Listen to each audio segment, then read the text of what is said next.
Parking the bus. Mourinho's Chelsea conceded just 15 goals across the entire 2004 to 2005 Premier League season, a record that still stands 2 decades later.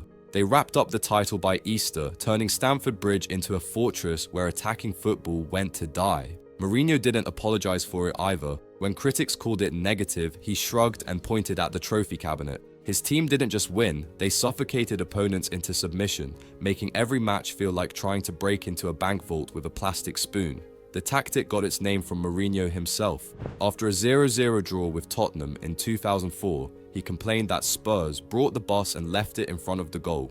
The irony? Chelsea became the undisputed masters of the very thing Jose criticized. His Inter Milan side took it to absurd levels in the 2010 Champions League semi-final against Barcelona, defending with 10 men for over an hour after a red card and still advancing 3-2 on aggregate.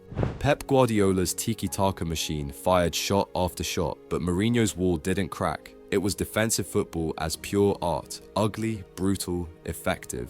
"We don't want the ball" became Mourinho's most honest confession, a middle finger to every purist who thought possession meant dominance. Critics screamed that it was killing the beautiful game. His trophy cabinet screamed back, Premier League, Premier League, Champions League, Champions League. You can't argue with silverware. Teams tried to copy it and failed miserably because parking the bus isn't just about sitting deep. It requires elite organization, ruthless discipline, and defenders willing to throw their bodies in front of everything. Antonio Conte perfected the system at Chelsea in 2016-17, switching to a 3-5-2 after getting demolished 3-0 by Arsenal. His wing-backs sprinted up and down the flanks while 3 centre-backs formed an impenetrable wall. Chelsea went on a 13-game winning streak and won the league with 93 points. The formation became a tactical trend overnight. Suddenly, every struggling manager thought 3 at the back would save their season. Most of them forgot the part where you actually need world-class defenders to pull it off. When parking the bus works, you're a tactical genius. When it fails, you're just scared. Gegenpressing madness.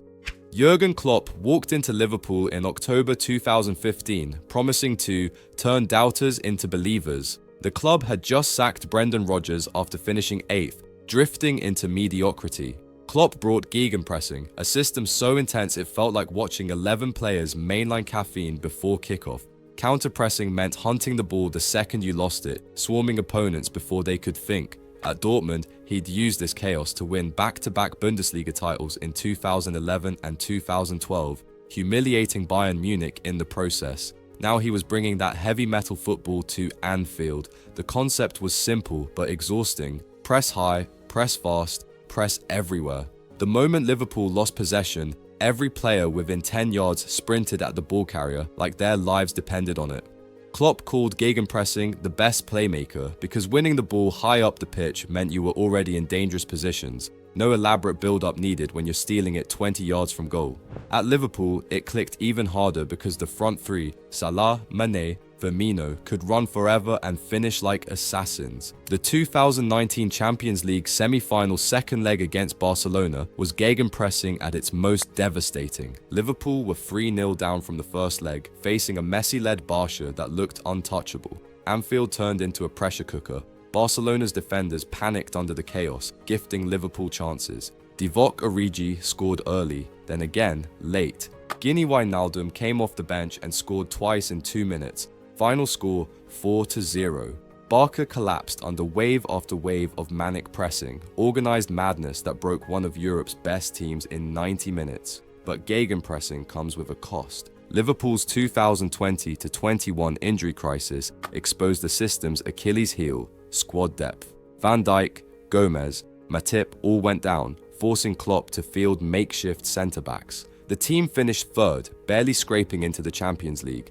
The system demands peak fitness from everyone, and when key players drop, the entire machine grinds to a halt. Klopp's philosophy changed football, but it's not sustainable without elite depth. When it works, it's unstoppable. When it doesn't, it's exhausting to watch. Inverted fullbacks. Pep Guardiola looked at fullbacks and decided they were in the wrong position. At Manchester City, João Cancelo and Kyle Walker weren't bombing down the wings. They were tucking inside, playing as midfielders, creating numerical superiority in the center. When City had the ball, The team sheet said 4-3-3, but the actual shape looked more like 2-3-5, with fullbacks sitting next to Rodri while wingers hugged the touchline. It confused opponents because you can't press what you can't predict. Defenders didn't know whether to follow the fullback inside or stay wide, leaving gaps everywhere. Guardiola had experimented with this at Bayern Munich using Philipp Lahm, but at City, he turned it into a religion. The 2022-23 treble season proved inverted fullbacks weren't just a gimmick, they were the foundation of total dominance. City averaged 68% possession across all competitions, controlling games like chess grandmasters. The fullbacks provided extra passing options in build-up, helped resist the press, and offered defensive cover when the ball was lost high. John Stones even started inverting from centre-back into midfield, creating a double pivot with Rodri that was impossible to break through. City won the Premier League, FA Cup, and Champions League, steamrolling everyone. Treble secured, Guardiola's tactical obsession validated. Arsenal watched and learned. Mikel Arteta brought Alexander Zinchenko to the Emirates in 2022, specifically to invert from left-back. Suddenly, Arsenal went from 8 consecutive seasons without a title challenge to genuine contenders, pushing City to the final day.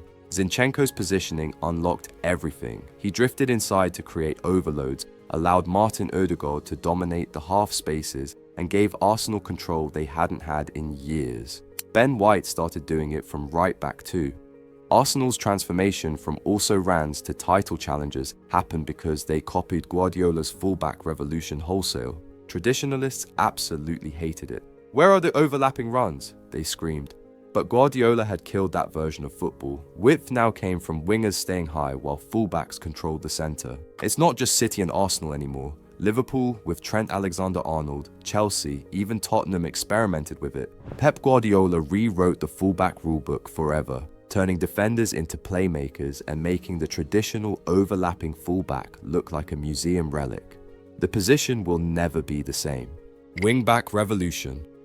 Antonio Conte's Chelsea got humiliated 3-0 by Arsenal in September 2016, and everything looked doomed. Conte stormed into the dressing room and ripped up his 4-2-4 system, switching to a 3-4-3 that would change English football forever.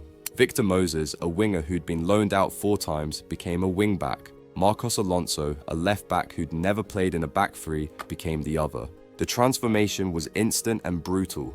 Chelsea went on a 13-game winning streak, demolishing everyone in sight. They finished with 93 points and the Premier League trophy, turning crisis into dominance with one tactical tweak. Moses and Alonso weren't just fullbacks pushed higher. They were hybrid attackers who happened to defend. Moses averaged 11.7 kilometers per match, sprinting up and down the right flank. Alonso contributed 6 goals and 3 assists from left wing-back, making overlapping runs opponents couldn't track. Chelsea's 30-match unbeaten run from October to January buried the entire league. The 3 centre-backs, Azpilicueta, David Luiz, Cahill, formed a solid defensive base while the wing-backs bombed forward, creating overloads out wide. Hazard and Costa thrived in the chaos. It wasn't revolutionary, in theory. Teams had used wing-backs for decades, but Conte's execution was so relentless everyone had to copy it or get left behind. "We don't play with defenders, we play with footballers," Conte said, perfectly capturing his philosophy. Wing-backs needed stamina, technical ability, defensive awareness, and attacking instinct, basically superhuman. When Conte moved to Tottenham in 2021, he tried the same system with Matt Doherty and Ivan Perisic. The results were mixed because Spurs didn't have Chelsea's defensive quality, but the commitment never wavered. The position became the most physically demanding role on the pitch, requiring athletes who could play 2 positions at once. Every Premier League manager copied it. Thomas Tuchel inherited Conte's Chelsea and kept the 3-4-3, winning the Champions League in 2021 with Reece James and Ben Chilwell as marauding wingbacks. Wolves, Leicester, Brighton, suddenly everyone was playing with wingbacks because Conte proved it worked. The problem? Most teams didn't have the personnel. Wingbacks need elite fitness and tactical intelligence. When it works, it's unstoppable. When it doesn't, your wingbacks get exposed defensively. Conte made it look easy. Everyone else learned it was anything but. Man-marking madness. Marcelo Bielsa's Leeds United returned to the Premier League in 2020 with a tactical approach so insane it felt like watching a psychological experiment. Man-marking everywhere, all the time, no exceptions. Every Leeds player had an assignment. Follow your man, press him, suffocate him, don't let him breathe. It didn't matter if your man dragged you out of position, Leeds trusted their system over common sense. Bielsa's philosophy was pure chaos. High intensity, zero zonal coverage, complete commitment to man marking across the entire pitch. When it worked, Leeds looked unstoppable. When it failed, they conceded goals in bunches because gaps opened everywhere and attackers feasted on the disorganization. Liverpool destroyed Leeds 7-2 at Anfield in their first meeting, a masterclass in exploiting man-marking madness. Leeds pressed high, Liverpool passed around them. Leeds defenders followed their men into midfield, leaving massive spaces in behind. Mo Salah and Sadio Mane had a field day, running into acres of space and finishing like it was a training drill. The final score was brutal but predictable. High-risk tactics backfired spectacularly. Bielsa refused to change his approach even after getting embarrassed, sticking to his principles with the stubbornness of a man who'd rather lose 7-2 playing his way than win 1-0 playing someone else's. Leeds finished 9th that season, proving the system worked against most teams, but elite sides picked them apart whenever they wanted. Burnley under Vincent Kompany started 2022 to 2023, trying to play out from the back with zonal marking, like they were suddenly Guardiola's City. It was a disaster. They conceded goals for fun, and by December, they'd reverted to man marking and route one football, the exact style that had kept them up for years. But the damage was done. Burnley got relegated anyway, finishing 19th and proving that abandoning a working system for tactical experimentation is a great way to get fired. When man marking works, it's beautiful. Chelsea's 2012 Champions League final against Bayern Munich was peak man marking brilliance. Roberto Di Matteo deployed a rigid defensive system where every Bayern attacker had a designated marker. Didier Drogba scored the equalizer and the winning penalty. Chelsea absorbed pressure for 120 minutes and lifted the trophy despite being dominated on the ball. But when man-marking fails, highlight reels go viral. Gaps appear everywhere, defenders chase shadows, attackers score hat-tricks. It's the ultimate high-risk, high-reward tactic. Win ugly or lose spectacularly. No middle ground. High defensive lines. Louis van Gaal's Ajax in 1995 played with their defensive line so high it looked like a tactical dare. Defenders camped near the halfway line, compressing the pitch into a tiny battlefield where Ajax could suffocate opponents with possession and pressing. The offside trap was executed with military precision, 4 defenders stepping up in sync, catching strikers offside repeatedly. Ajax won the Champions League that year, destroying AC Milan 1-0 in the final, with a system that required elite coordination, fearless defenders, and absolute trust in the plan. Van Gaal's philosophy was simple: control space, compress the game, force opponents into mistakes. When the high line worked, Ajax dominated Europe. When it failed, strikers ran through on goal like they were playing FIFA on amateur difficulty. Arsenal's 2022-23 title collapse proved a high defensive line is only as strong as its weakest link. The Gunners led the Premier League by 8 points in March, playing aggressive football with William Saliba anchoring the defense. Then Saliba got injured. The high line that had suffocated opponents for months suddenly looked vulnerable. Arsenal couldn't maintain the same defensive organization without their best defender, and the wheels fell off spectacularly. They drew with West Ham, Liverpool and Southampton, lost to Brighton and Nottingham Forest, and watched Manchester City cruise past them. The high line requires elite pace, anticipation and coordination. Remove one piece and the entire system collapses. Arsenal learned that lesson the hard way, watching an 8-point lead evaporate. Liverpool, without Virgil van Dijk in 2020-21, was high-line suicide. Jurgen Klopp refused to drop his defensive line even after losing his best centre-back to a season-ending ACL injury.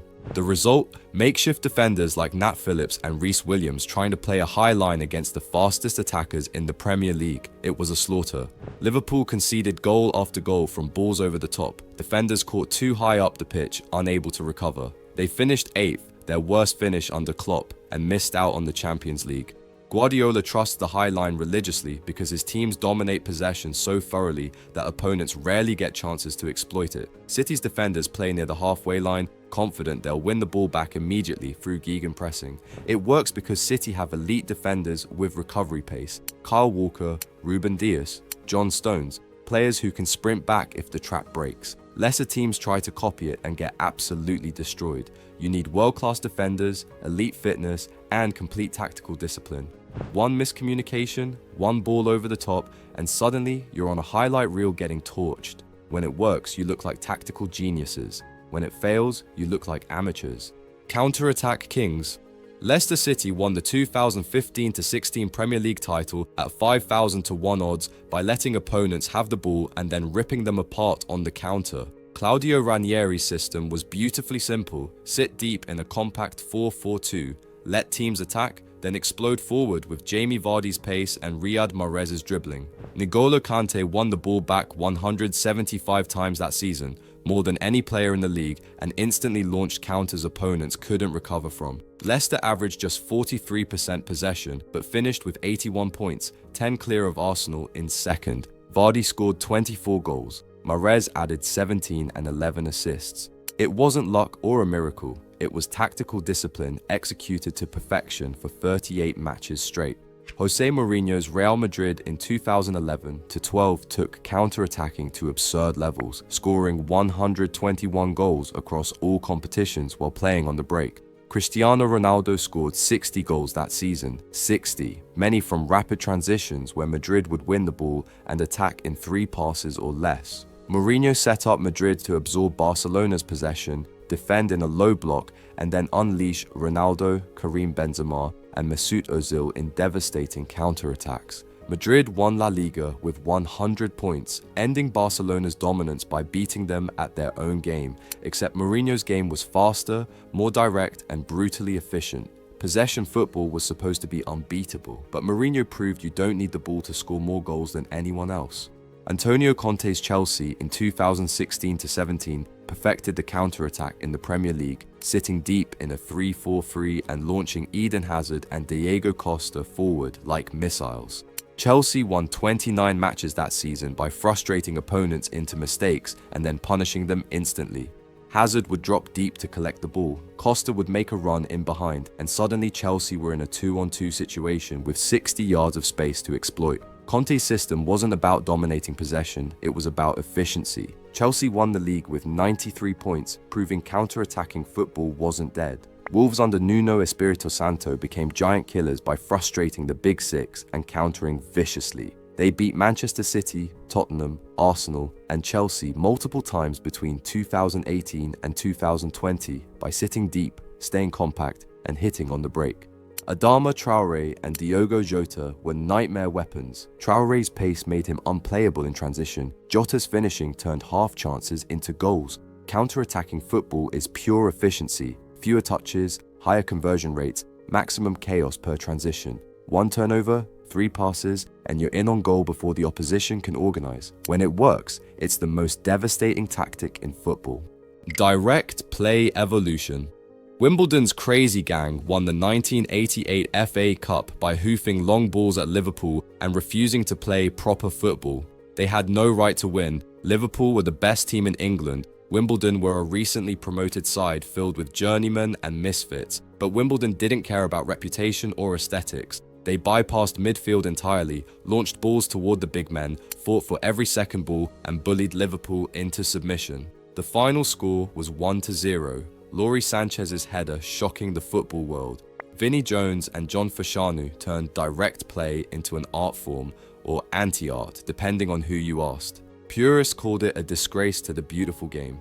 Wimbledon called it an FA Cup trophy and told everyone else to shut up. Sam Allardyce built a 25-year managerial career on one simple philosophy: why pass it 10 times when one works? Big Sam never got relegated, not once, because he understood that pragmatism beats beauty when survival is on the line. His teams at Bolton, West Ham, Sunderland, and Crystal Palace all played the same way. Get the ball forward fast, win the aerial duels, recycle possession, repeat. Allardyce wasn't interested in possession stats or passing triangles. He cared about 3 points, and direct play delivered them consistently. Critics mocked him as a dinosaur, but the dinosaur kept cashing Premier League checks while progressive managers got sacked for trying to play out from the back with championship-level defenders. Tony Pulis perfected Pulis ball at Stoke City, West Brom, and Crystal Palace, a brand of football so direct it made Route 1 look sophisticated. West Brom under Pulis survived relegation battles by launching balls toward towering strikers and defending like their lives depended on it. Crystal Palace stayed up in 2013-14 solely because Pulis arrived in November and turned them into a direct play machine. Results over aesthetics, always. The formula never changed. Hoof it to the big man, win the second ball, frustrate possession teams. Peter Crouch, Christian Benteke, Wout Weghorst, these strikers became Premier League guilty pleasures, winning headers and holding up play while teammates sprinted forward. Modern analytics actually prove direct play works more than romantics want to admit.